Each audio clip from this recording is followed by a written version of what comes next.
जय श्री राम। श्री रामचरितमानस अयोध्या कांड दोहा संख्या 211 से 220 का पठन आज करने जा रहा हूँ। यह प्रसंग उस समय का है जब प्रभु श्री राम को मनाने के लिए भरत जी प्रयागराज पहुँच चुके हैं और प्रयागराज में भारद्वाज मुनि आश्रम में इस समय हैं और भारद्वाज मुनि भरत को सांत्वना दे रहे हैं कि समझा रहे हैं कि आपकी इसमें कोई गलती नहीं है। यह पहले से लिखा लिखाया विधि का विधान था, न इसमें आपका कोई दोष है और न ही आपकी माता कैकेयी का कोई दोष है। इसमें आप झूठे ही अपने को दोष न दीजिए, आत्मग्लान न करिए, दुख न करिए।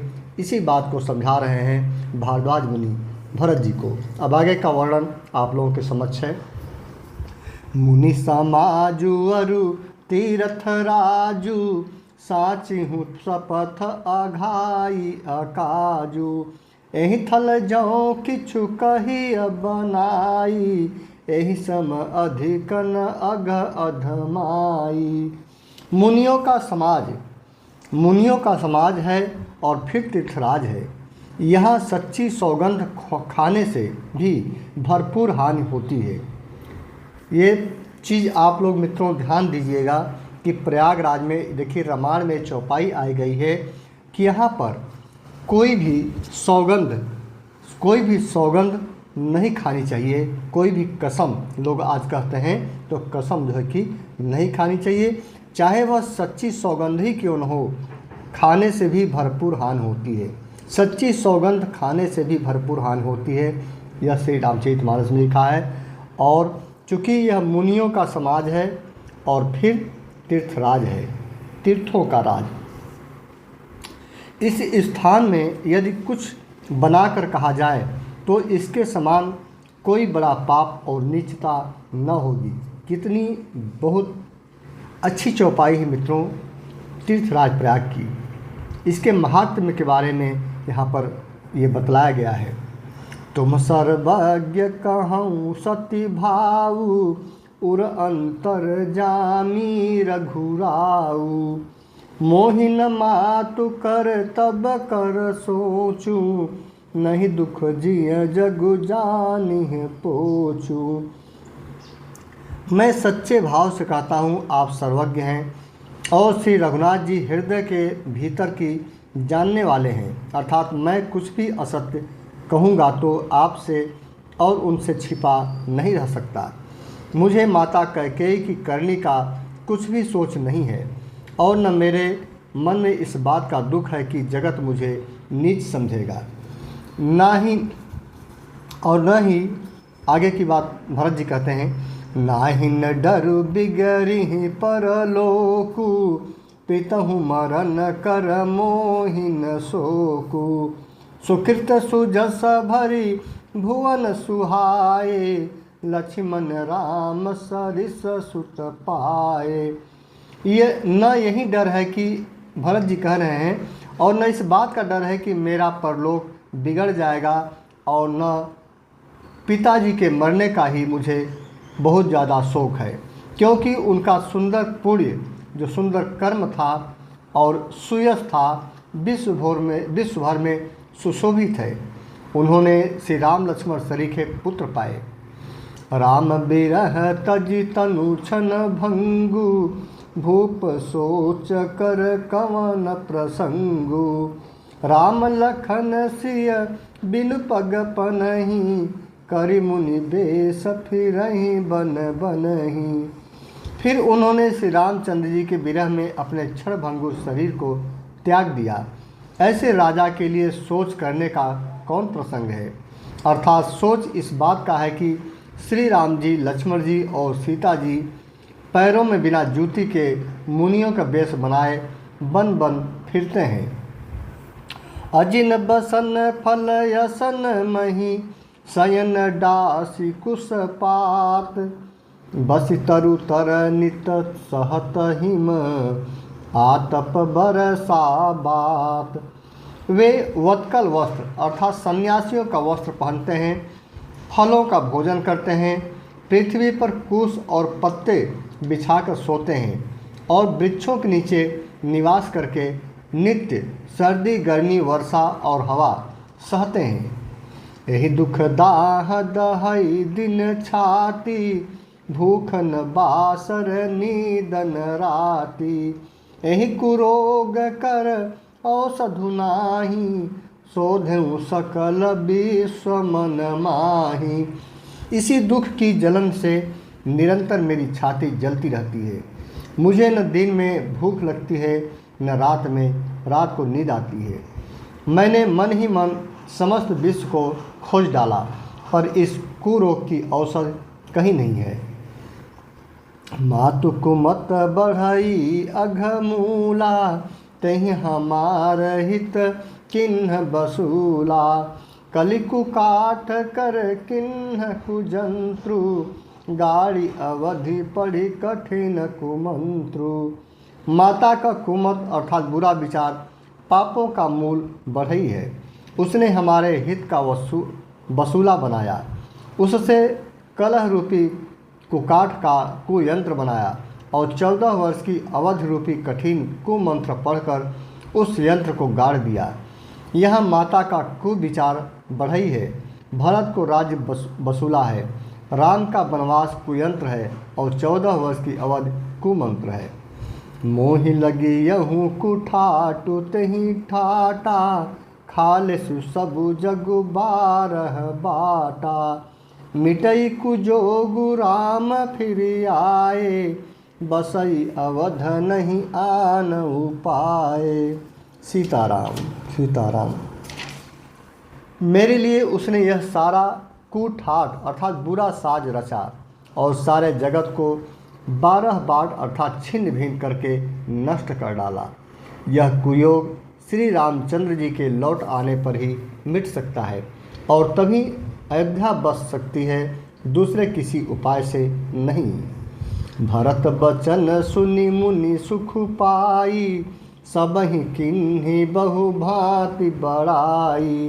तात करहूँ जनि सोचु विशेषी, सब दुख मिटहि राम पग देखी। भरत जी के वचन सुनकर मुनि ने सुख पाया और सभी ने उनकी बहुत प्रकार से बड़ाई की। मुनि ने कहा, हे तात, अधिक सोच मत करो। श्री रामचंद्र जी के चरणों का दर्शन करते ही सारा दुख मिट जाएगा। करि प्रबोध मुनि बर कहूँ, अतिथि प्रेम पी प्रिय होहूँ। कंद मूल फल फूल हम देहि लेहु करि छोहूँ। इस प्रकार मुनीश्वर भरद्वाज ने उनका समाधान करके कहा, अब आप लोग हमारे प्रेम प्रिय अतिथि बनिए और कृपा करके कंद मूल फल फूल जो कुछ हम दें स्वीकार कीजिए। सुनि मुनि बचन भरत ही सोचूं, भयउ कु अवसर कठिन संकोचु। जान गरई गुर गिरा बहोरी, चरण बंदी बोले कर जोरी। मुनि के वचन सुनकर भरत के हृदय में सोच हुआ कि यह बेमौके बड़ा बेढप संकोच आ पड़ा। फिर गुरु जनों की वाणी को महत्वपूर्ण अर्थात आदरणीय समझकर चरणों की वंदना करके हाथ जोड़कर बोले। भरत जी बोले, सिर धरि आयसु करिय तुम्हारा, परम धर्म यहु नाथ हमारा। भरत बचन मुनि बर मन भाए, सुचि सेवक शिष निकट बोलाए। हे नाथ, आपकी आज्ञा को सिर चढ़ाकर उसका पालन करना यह हमारा परम धर्म है। भरत जी के वचन मुनि श्रेष्ठ के मन को अच्छे लगे। उन्होंने विश्वास पात्र सेवकों और शिष्यों को पास बुलाया। चाहिए किन्हि भरत पहुनाई, कंद मूल फल आनहु जाई। भले ही नाथ कहीं तिन्ह सिर नाए, प्रमुदित निज निज काज सिधाए। और कहा कि भरत की पहुनई करनी चाहिए, जाकर कंद मूल और फल लाओ। उन्होंने हे नाथ बहुत अच्छा कहकर सिर नवाया और तब वे बड़े आनंदित होकर अपने अपने कामों को चल दिए। मुनि सोच पाहुन बड़ नेवता, तसी पूजा चाहिए जस देवता। सुनि रिद्धि सिद्धि अनिमादिक आई, आयसु होई सो करहि गोसाई। मुनि को चिंता हुई कि हमने बहुत बड़े मेहमान को न्योता है अर्थात न्योता दिया है। अब जैसा देवता हो वैसा ही उसकी पूजा भी होनी चाहिए। यह सुनकर रिद्धियाँ और अणिमादि सिद्धियाँ आ गईं और बोली, हे गोसाई, जो आपकी आज्ञा हो सो हम करें। राम बिरह व्याकुल भरतु सानुज सहित समाज, पहुनाई करी हरहु श्रम कहा मुदित मुनिराज। मुनिराज ने प्रसन्न होकर कहा, छोटे भाई शत्रुघ्न और समाज सहित भरत जी श्री रामचंद्र जी के विरह में व्याकुल हैं। इनकी पहुनाई अर्थात आतिथ्य सत्कार करके इनके श्रम को दूर करो, अर्थात जो थकावट इनके आई है इनके यहाँ आने से, इतना दूर चलने से इनके श्रम को दूर करो। रिद्धि सिद्धि सिर धरि मुनि बरबानी, बड़ भागिन आपुहि अनुमानी। कहीं परस पर सिद्धि समुदायी, अतुलित अतिथि राम लघु भाई। रिद्धि सिद्धि मुनिराज की आज्ञा को सिर चढ़ाकर अपने को बड़ भागिनी समझा। अब सिद्धियां आपस में कहने लगी, श्री रामचंद्र जी के छोटे भाई भरत ऐसे अतिथि हैं जिनकी तुलना में कोई नहीं आ सकता। मुनिपद बंदिय करिय सोई आजू, होई सुखी सब राज समाजू। अस कहीं रचऊ रुचिर गृह नाना, जेहि बिलो के बिल खाहि बिमाना। अतः मुनि के चरणों की वंदना करके आज वही करना चाहिए जिससे सारा राज समाज सुखी हो। ऐसा कहकर उन्होंने बहुत से सुंदर घर बनाए जिन्हें देखकर विमान भी बिलखते हैं अर्थात लजा जाते हैं। भोग विभूति भूरी भरी राखे, देखत जिन्हि अमर अभिलाषे। दासी दास साजु सब लिन्हे, जोगवत रहि मनहि मनु दिन्हे। उन घरों में बहुत से भोग, इंद्रियों के विषय और ऐश्वर्य ठाट बाट का सामान भरकर रख दिया, जिन्हें देखकर देवता भी ललचा गए। दासी दास सब प्रकार की सामग्री लिए हुए मन लगाकर उनके मनों को देखते रहते हैं अर्थात उनके मन की रुचि के अनुसार करते रहते हैं। सब समाजु सज सिद्धि पल माही, जे सुख सुरपुर सपन हुनाही। प्रथम ही बास दिए सबके ही, सुंदर सुखद जथा रुचि जेहि। जो सुख के समान स्वर्ग में भी स्वप्न में भी नहीं है, ऐसे सब सामान सिद्धियों ने पल भर में सजा दिए।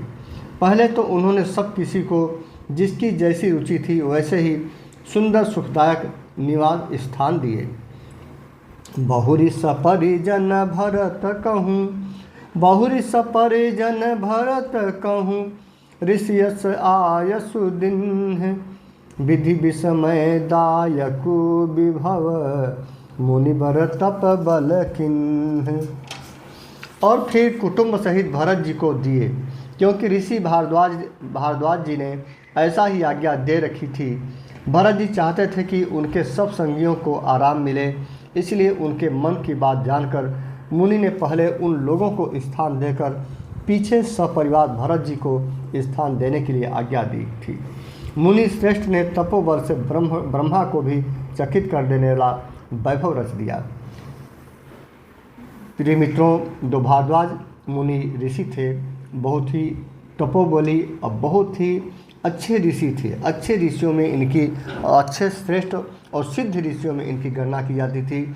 और भरत एक ऐसे भगवत प्रेमी थे, भगवान के प्रेमी थे, जिन्होंने भगवान प्रभु श्री राम के भाई होने का सौभाग्य प्राप्त हुआ उन्हें। और यही नहीं, उनके हृदय में सबसे पहले प्रजा का हित होता है, इसलिए हमेशा कहीं भी जाते हैं, कहीं भी रहते हैं, सबसे पहले प्रजा को स्थान देते हैं, फिर अपने को देते हैं, चाहे वह जंगल हो या महल हो। मुनि प्रभाव जब भरत बिलोका, सब लघु लगे लोकपति लोका। सुख समाजु नहीं जाई बखानी, देखत बिरति बिसारहि ज्ञानी। जब भरत जी ने मुनि के प्रभाव को देखा तो उसके सामने उन्हें इंद्र, वरुण, यम, कुबेर आदि सभी लोकपालों के लोग तुच्छ जान पड़े। सुख की सामग्री का वर्णन नहीं हो सकता, जिसे देखकर ज्ञानी लोग भी वैराग्य भूल जाते हैं। आसन शयन सुबसन बिताना, बन बाटिका बिहग मृग नाना। सुरभि फूल फल अमीय समाना, विमल जलाशय विविध विधाना। आसन से सुंदर वस्त्र चंदोवे, वन बगीचे, भांति भांति के पक्षी और पशु, सुगंधित फूल और अमृत के समान स्वादिष्ट फल, अनेकों प्रकार के तालाब, कुएं, बावली आदि निर्मल जलाशय। प्रिय मित्रों, ये जो भारद्वाज मुनि का आश्रम है, यदि आप प्रयागराज आएँ तो भारद्वाज मुनि आश्रम जो बालसन चौराहा और ये आनंद भवन के सामने है, वहाँ का ज़रूर आप लोग जाइए। और मैं आपको एक वीडियो भी मैंने पोस्ट किया है यहाँ का, लेकिन मेरे हृदय में ऐसी बात आ रही है कि मैं वहाँ पर जा कर के एक और भी वीडियो आप लोगों के लिए शूट करूँ और वहाँ की जो कहानी है मित्रों, वहाँ की जो स्थल है, उसी स्थल से ये जो चौपाई लिखी गई है, उसी स्थल से ये सारी बातें आप लोगों को बताऊंगा कि कहाँ पर कैसे क्या हुआ। असन पान सुचि अमी अमी से, देखी लोग सकुचात जमी से। सुर सुर भी सुर तरु सबही के, लखि अभिलाषु सुरेश सची के। तथा अमृत के भी अमृत सरीखे पवित्र खान पान के पदार्थ थे, जिन्हें देखकर सब लोग संयमी पुरुषों अर्थात विरक्त मुनियों की भांति सकुचा रहे हैं। सभी के डेरों में मनोवांछित वस्तु देने वाले कामधेनु और कल्प वृक्ष हैं, जिन्हें देखकर इंद्र और इंद्राणी को भी अभिलाषा होती है, उनका मन भी ललचा जाता है। ऋतु बसंत बह त्रिविध बयारी, सब कह सुलभ पदार्थ चारी। श्रक चंदन बनितादिक भोगा, देखि हरस विस्मय बस लोगा।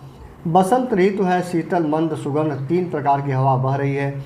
सभी को धर्म, अर्थ, काम और मोक्ष चारों पदार्थ सुलभ हैं।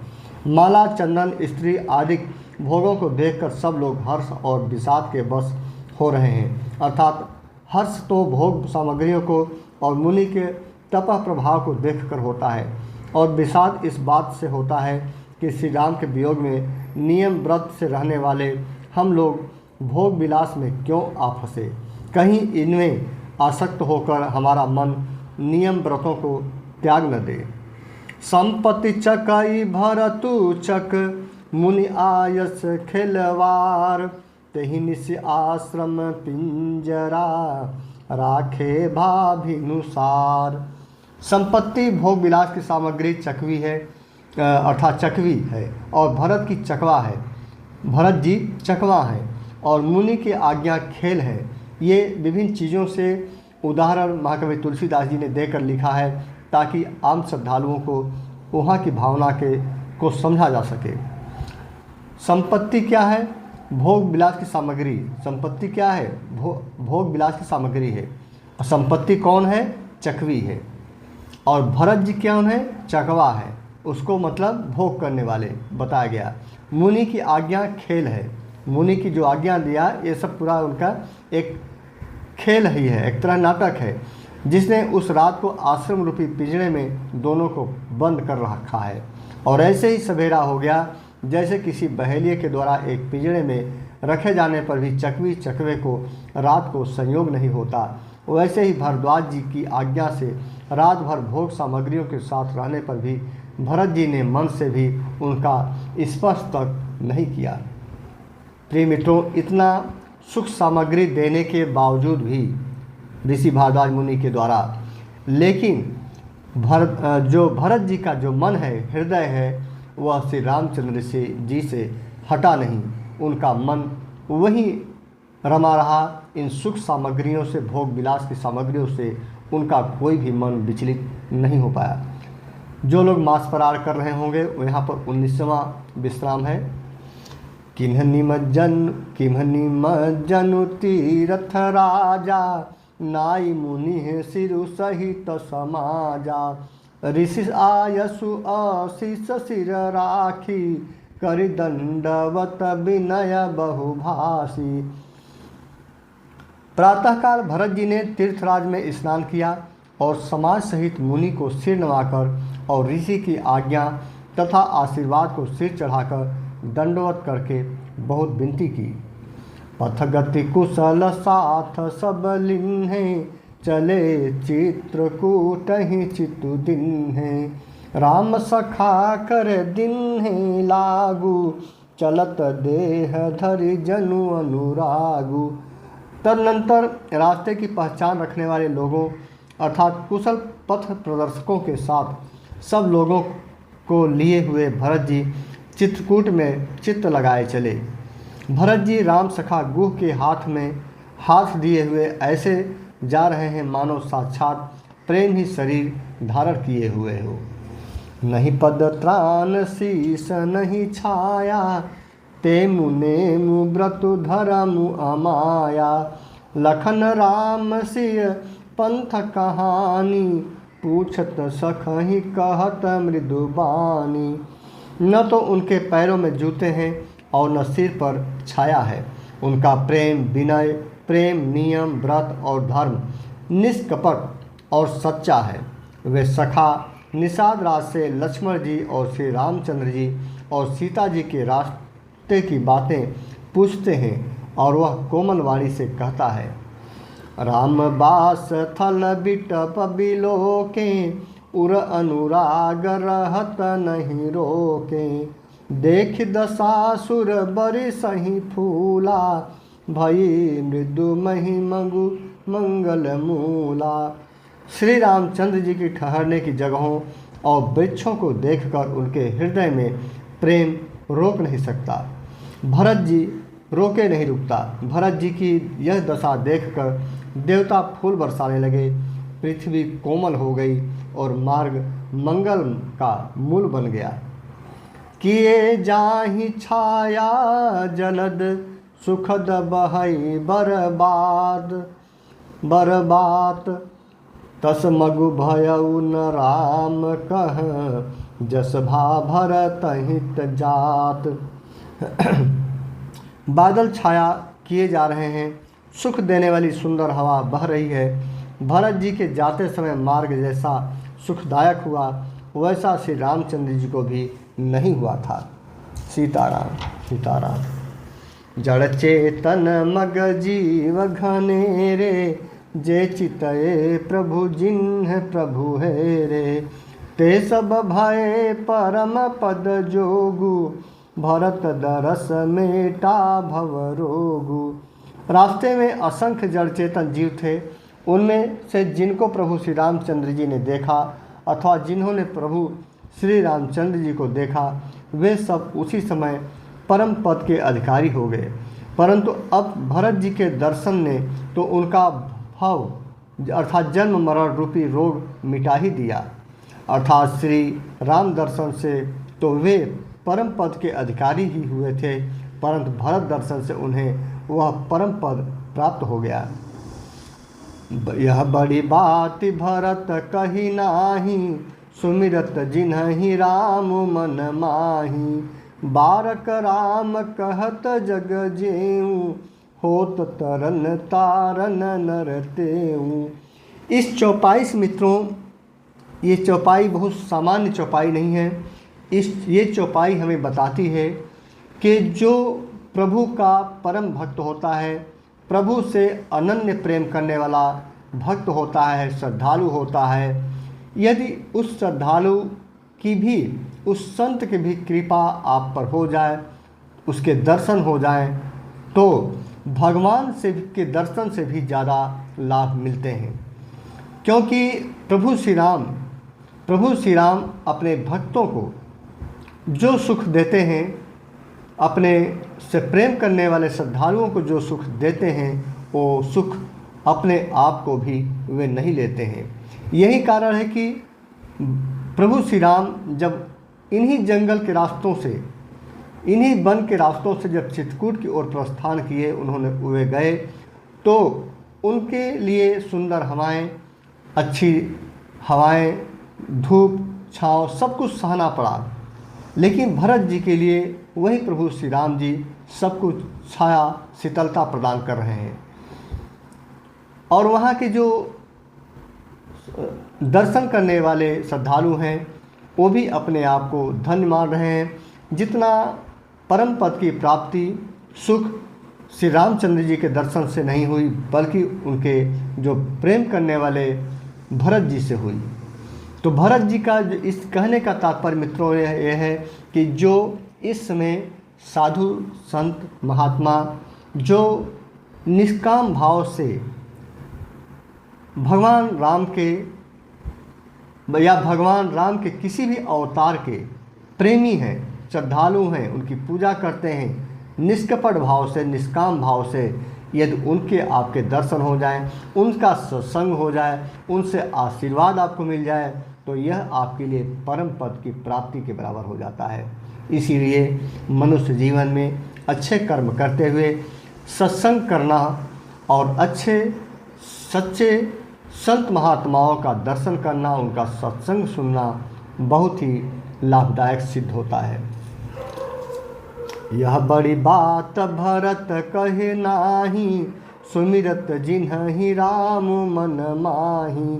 बारक राम कहत जग जेऊ, होत तरन तारन नर तेऊ। भरत जी के लिए कोई बड़ी बात नहीं है, जिन्हें श्री राम जी स्वयं अपने मन में स्मरण करते रहते हैं। जगत में जो भी मनुष्य एक बार राम कह लेता है, वे भी तारने वाले हो जाते हैं। सोचिए कि जिस प्रभु श्री राम का नाम सब लोग जपते हैं, वह प्रभु श्री राम भरत जी का नाम लेते रहते हैं।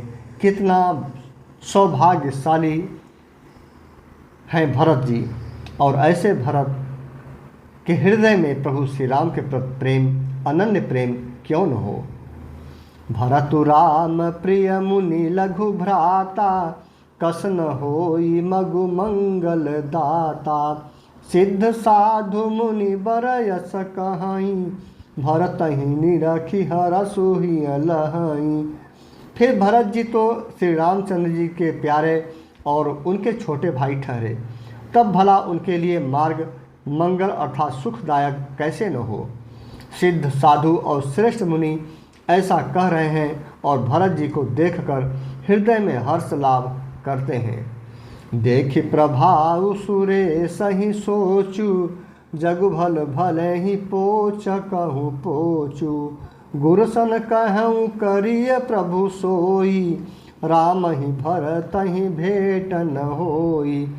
भरत जी के इस प्रेम के प्रभाव को देखकर देवराज इंद्र को भी सोच हो गया। वह सोचने लगे कि कहीं इनके प्रेमवश श्री राम जी लौट न आएँ और हमारा बना बनाया काम बिगड़ न जाए। संसार भले के लिए भला और बुरे के लिए बुरा है। मनुष्य जैसा आप होता है, जगत वैसा ही दिखता है। उसने गुरु बृहस्पति जी से कहा, हे प्रभु, वही उपाय कीजिए जिससे श्री रामचंद्र जी और भरत जी की भेंट ही न हो पाए।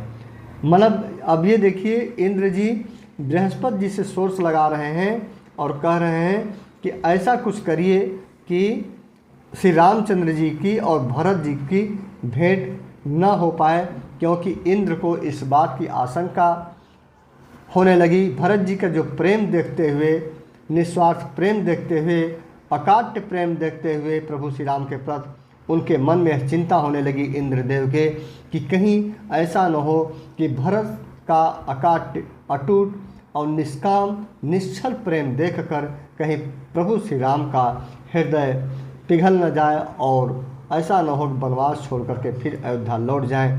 नहीं तो जो राक्षसों का विनाश किए जाने का जो आगे का विधि विधान हमने किया है, वह सब जो है कि समाप्त हो जाएगा, सब कुछ बिगड़ जाएगा। इसीलिए बृहस्पति जी से जो है कि इंद्र देवता अपना सोर्स लगा रहे हैं।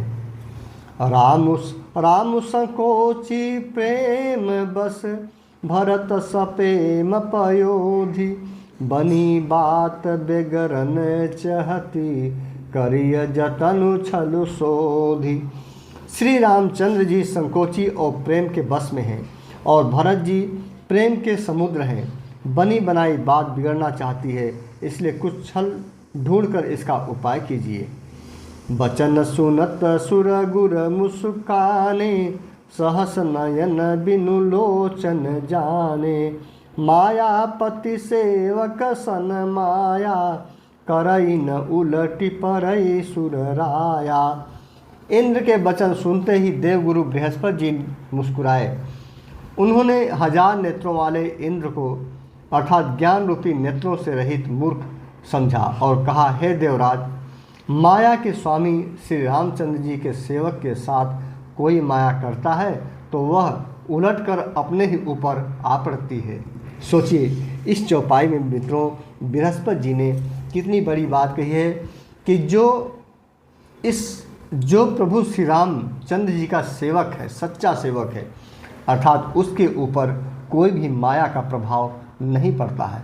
यदि माया का प्रभाव कोई देवता उस पर डालना भी चाहे तो वह प्रभाव उल्टे उसी पर आ जाती है। इसीलिए इस चौपाई से यह सिद्ध होता है मित्रों कि यदि आप प्रभु श्री राम या प्रभु श्री राम के भगवान विष्णु के किसी भी अवतार की पूजा और आराधना सच्चे मन से निष्काम भावना से आप करते हैं और नियमित करते हैं, आसक्ति रहित होकर के करते हैं। श्री गीता अध्याय 4 के श्लोक 22 में भी इस बात का वर्णन आया है कि जो लोग प्रभु का स्मरण नियमित निष्काम भाव से और आसक्ति रहित होकर के करते हैं, उनको माया रूपी जो छाया है उनके ऊपर कभी पड़ ही नहीं सकती और कभी इसका प्रभाव नहीं पड़ सकता। कितनी बड़ी बात इस चौपाई में कही गई मित्रों। सारी चौपाइयों में मित्रों श्रीमद् भगवद गीता और जो श्री रामचरितमानस है, दोनों की बातें एक दूसरे से हमेशा मैच करते हुए चलती हैं। तब किछु किन्ह राम रुख जानी, अब कुचाली करि होहि हानि, सुन सुरेश रघुनाथ सुभाऊ, निज अपराध रिसाहि न काऊ। उस समय पिछली बार तो श्री रामचंद्र जी का रुख जानकर कुछ किया था, परंतु इस समय कुचाल करने से हानि ही होगी।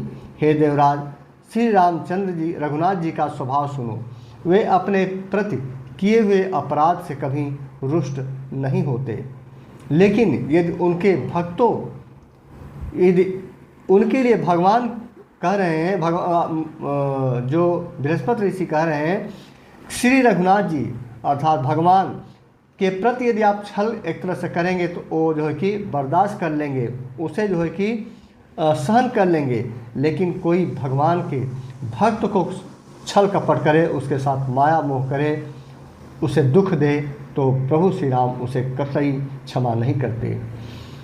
जो अपराध भगत कर करई, राम रोष पावक सो जरई, लोकहु वेद विदित इतिहासा, यह महिमा जानहि दुर्वासा। परंतु मित्रों यह चौपाई पर ध्यान दीजिएगा, कह रहे हैं बृहस्पति जी, पर जो कोई उनके भक्तों का अपराध करता है, इस पर ध्यान दीजिए, जो कोई उनके भक्तों का अपराध करता है या अपमान करता है, वह श्री राम की क्रोध अग्नि में जल जाता है। ये बात आप लोग ध्यान दीजिएगा मित्रों। लोक और वेद दोनों में इतिहास और कथा प्रसिद्ध है। इस महिमा को दुर्वासा जी जानते हैं। यह चौपाई मित्रों बहुत खास है। आजकल यह परंपरा चल पड़ी है कि बहुत से श्रद्धालु या बहुत से ऐसे नास्तिक व्यक्ति होते हैं जो किसी भी संत महात्माओं का निरादर करते हैं, बिना कुछ जाने उनका निरादर तो करते ही हैं, अपयश भी उनका करते हैं, उनके खिलाफ गलत गलत शब्दों का चयन करके बोला जाता है। वो उसको यह नहीं पता मित्रों कि वह जो पाखंडी है या सच्चा प्रेमी है।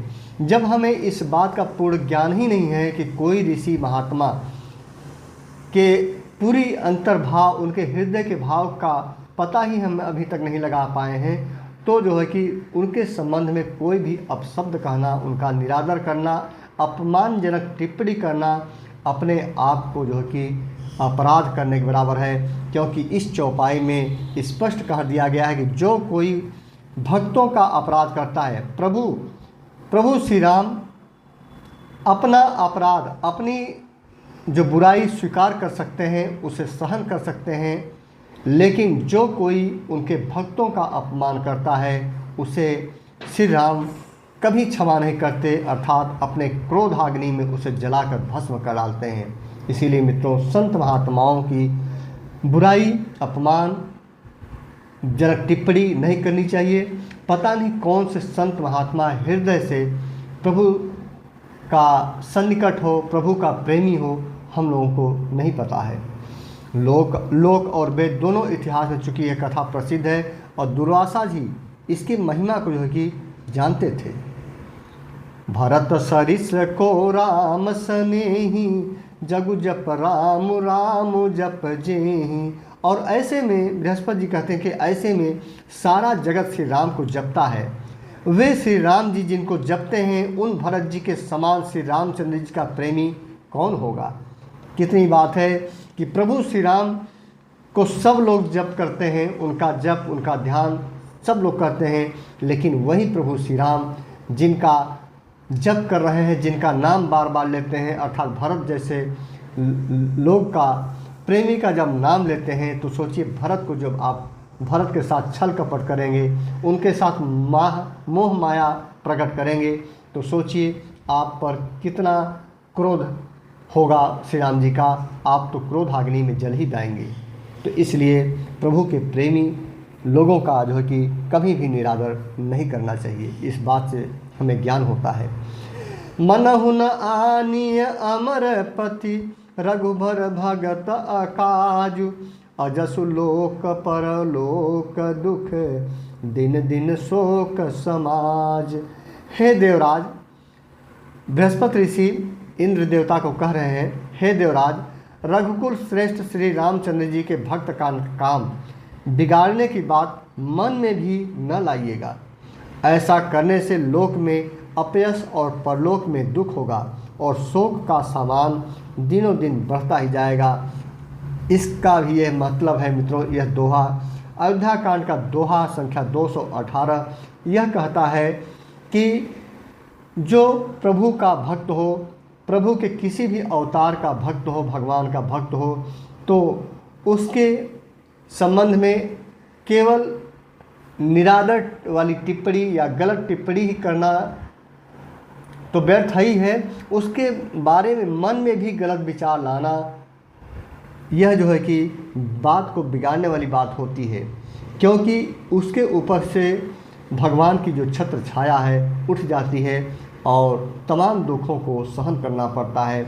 तो इसका मतलब है कि किसी भी इस समय जो हम लोगों का जीवन है कि भी किसी भी संत महात्माओं का कभी बहुत लोग बुराई करने लगते हैं कि कभी प्रेमानंद जी महाराज जी का बुराई करते हैं लोग, कभी श्री रविशंकर जी का तो बुराई लोग कम करने वाले मिलते हैं, लेकिन कभी कभी बागेश्वर धाम सरकार का बुराई करते हैं, कभी जगत गुरु शंकराचार्य के लोग बुराई करने लगते हैं। तमाम संत महात्मा जो ऐसे हैं जो प्रभु के नाम रूप में हमेशा पूरा जीवन अपना व्यतीत कर रहे हैं और ऐसे संत महात्मा के लिए लोग गलत गलत टिप्पणी करते हैं, तो इसका भी परिणाम उनको भुगतना पड़ेगा, बहुत ही विकट परिणाम होंगे। सुन सुरेशु उपदेशु हमारा, राम ही सेवक परम प्यारा। मानहु सुख सेवक सेवकाई, सेवक बैर बैरु अधिकाई। बृहस्पति जी कहते हैं, हे देवराज, हमारा उपदेश सुनो। श्री राम जी को अपना सेवक अर्थात परम प्रिय है। श्री राम जी को अपना सेवक परम प्रिय है। अपना सेवक का मतलब यहाँ भरत जी, हमारा जो सेवक अर्थात भरत जी हैं, उनको श्री राम जी को परम प्रिय हैं। वे अपने सेवक की सेवा से सुख मानते हैं। जब भरत जी सुखी होते हैं तो प्रभु श्री राम भी सुखी होते हैं। अर्थात जब कोई प्रभु श्री राम का भक्त प्रेमी सेवक को आप सुखी प्रदान करते हैं तो जो है कि ये समझिए कि प्रभु श्री राम को सुखी कर रहे हैं। इसलिए प्रभु श्री राम के सेवकों का हमेशा जो है कि सुख देने की बात करनी चाहिए, उनका निरादर करने की बात नहीं करनी चाहिए। और सेवक के साथ बैर करने से बड़ा भारी बैर मानते हैं। ये सब चौपाइयाँ बहुत महत्वपूर्ण हैं मित्रों। यद्यपि सम नहीं राग न रोसु, गहन पाप पुन गुण दोषु, कर्म प्रधान विश्व करी राखा, जो जस करई सो तस फलु चाखा। यद्यपि वे सम हैं, उनमें न राग है न द्वेष है, रोष है, और न वे किसी का पाप पूर्ण और गुण दोष ही ग्रहण करते हैं। उन्होंने विश्व में कर्म को ही प्रधान रख रखा है। जो जैसा करता है वह वैसा ही फल भोगता है। सीताराम सीताराम। तदपि करहि सम विषम बिहारा, भगत अभगत हृदय अनुसारा, अगुण अलेप अमान एक रस, राम सगुण भय भगत प्रेम बस। तथापि वे भक्त और अभक्त के हृदय के अनुसार सम और विषम व्यवहार करते हैं। अर्थात भक्तों को प्रेम से गले लगाते हैं और अभक्त को मारकर तार देते हैं। गुण रहित निर्लेप मान रहित और सदा एक रस भगवान श्री राम भक्त के प्रेम बस ही सगुण हुए हैं। राम सदा सेवक रुचि राखी, वेद पुराण साधु सुर साखी, असजिय जानी तजहु कुटिलाई, करहु भरत पद प्रीत सुहाई। श्री राम जी सदा अपने सेवकों अर्थात भक्तों की रुचि रखते आए हैं। वेद पुराण साधु और देवता इसके साक्षी हैं। ऐसा हृदय में जानकर कुटिलता छोड़ दो और भरत जी के चरणों में सुंदर प्रीत करो। राम भगत पर हित निरत, पर दुख दुखी दयाल, भगत शिरोमणि भरत ते, जनि डर पहु सुरपाल। हे देवराज इंद्र, श्री रामचंद्र जी के भक्त सदा दूसरों के हित में लगे रहते हैं। वे दूसरों के दुख से दुखी और दयालु होते हैं। फिर भरत जी तो भक्तों के शिरोमणि हैं, उनके बिल्कुल न डरो, उनसे बिल्कुल न डरो।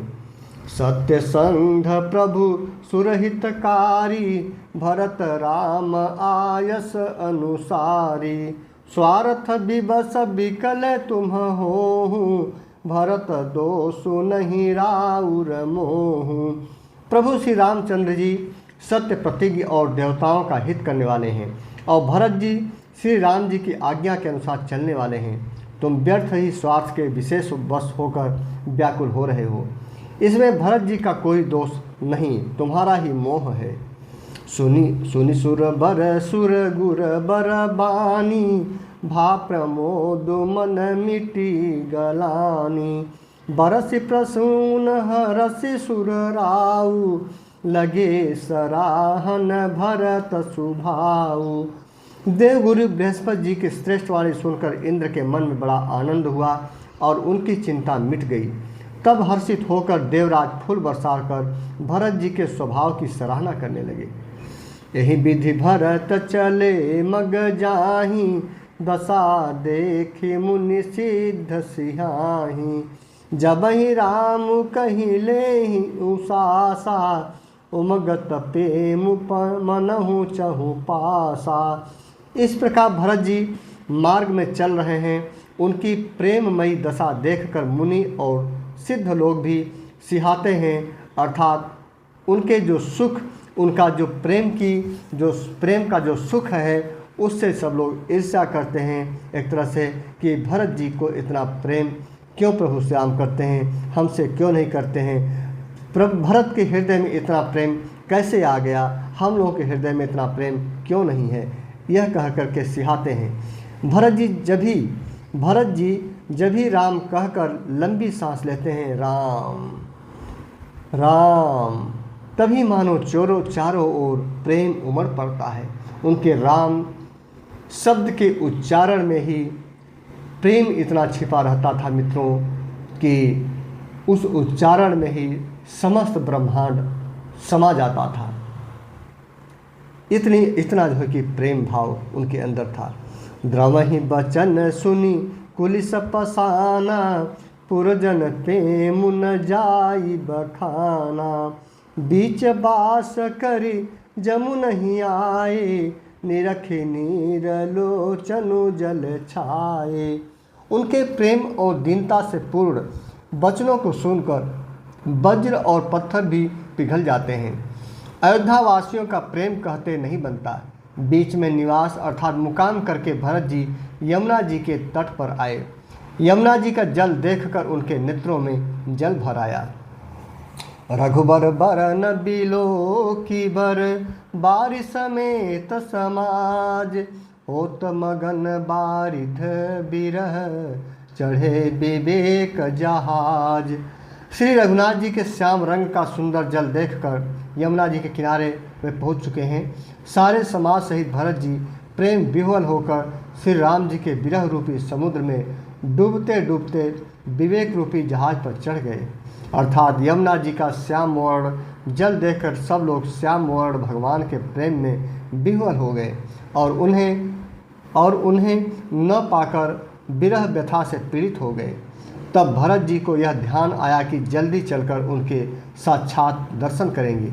इस विवेक से वे फिर उत्साहित हो गए।